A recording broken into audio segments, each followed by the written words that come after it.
Hello and welcome. This explains that in this how to schedule your Instagram post with Canva.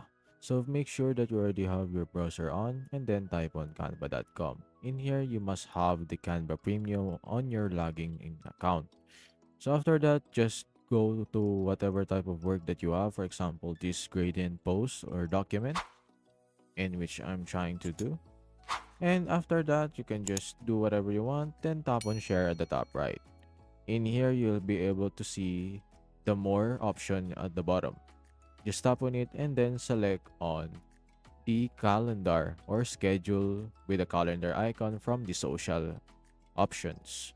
After that, you'll be able to see there a calendar, but if not, it will redirect you to this prompt. Connect to Instagram business because you need to have an Instagram business for it to work out because you will be responsible for posting this in Instagram with the delay of copyrights as well and even anti-scam schemes, as long as it will refer to the policies of Instagram.